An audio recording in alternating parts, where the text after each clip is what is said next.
તો બનાસકાંઠાના કાંકરેજ તાલુકાના શિહોરી ખાતે આવેલા શિહોરી હાઈસ્કૂલમાં કાંકરેજ મંડળ પ્રમુખ નટુભાઈ ચૌધરીના અધ્યક્ષસ્થાને દેશના પૂર્વ વડાપ્રધાન અટલ બિહારી વાજપેયીની 100મી જન્મજયંતિ ઉજવવામાં આવી હતી, જેમાં કાંકરેજ તાલુકા પંચાયતના પૂર્વ સદસ્ય હંસપુરી ગોસ્વામી, શિહોરી સરપંચ શાંતુભા ડાભી, ડેપ્યુટી સરપંચ યુવા નેતા વનુભા ડાભી, કાંકરેજ તાલુકા સંગઠન મંત્રી હઠુભા ડાભી સહિત મોટી સંખ્યામાં ભારતીય જનતા પાર્ટીના કાર્યકરો ઉપસ્થિત રહ્યા હતા અને સ્વર્ગીય અટલ બિહારી વાજપેયીના ફોટો પર ફૂલહાર પહેરાવી શ્રદ્ધાંજલિ અર્પણ કરી હતી। ત્યારે નવનિયુક્ત બૂથ પ્રમુખોનું વ્યક્તિગત રીતે પરિચય સાથે ખેસ પહેરાવી સન્માન પણ કરવામાં આવ્યું હતું, જેમાં શિહોરી બાર એસોસિએશનના નવનિયુક્ત પ્રમુખ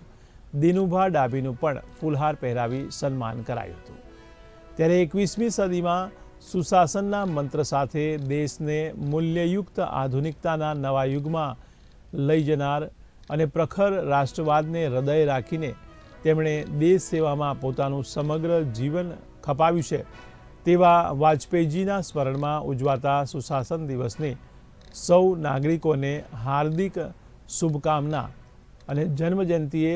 કોટી કોટી વંદન કરવાનો આ કાર્યક્રમ યોજાયો હતો।